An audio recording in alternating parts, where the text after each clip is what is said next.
ইসলামের প্রাথমিক অবস্থায় রাসূলুল্লাহ নির্দেশ করেছিলেন, তোমরা প্রত্যেক রুকু সেজদায় যেতে উঠতে বসতে হাত উঠাও।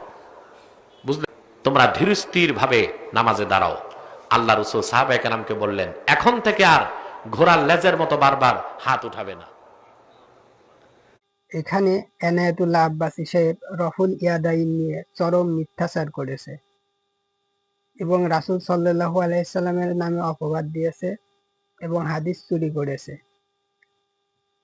ইসলামের প্রাথমিক যুগে কিছু কিছু সাহাবীরা যখন আসসালামু আলাইকুম ওয়া রাহমাতুল্লাহ বলতো তখন এইভাবে হাত উঁচু করত।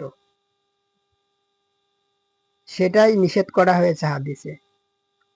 আসুন হাদিসে কি বলা হয়েছে সেটা আপনাদেরকে দেখাই। এখানে এসেছে জাবির ইবনু সামুরা রাদিয়াল্লাহু আনহু হতে বর্ণিত, তিনি বলেন, আমরা যখন রাসূলুল্লাহ সাল্লাল্লাহু আলাইহি ওয়াসাল্লাম এর সাথে সালাত আদায় করতাম তখন আসসালামু আলাইকুম ওয়া রাহমাতুল্লাহ, আসসালামু আলাইকুম ওয়া রাহমাতুল্লাহ বলে সালাত শেষ করতাম।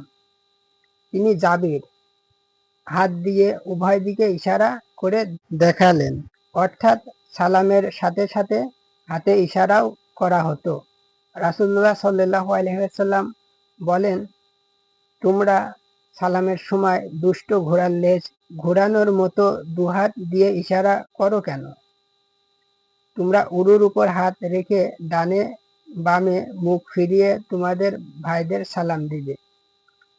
এরূপ করাই তোমাদের জন্য যথেষ্ট। তাহলে আপনারা কি দেখলেন? হাদিসে কি এসেছে আর ভণ্ড এনায়েতুল্লাহ আব্বাসী কি বললেন?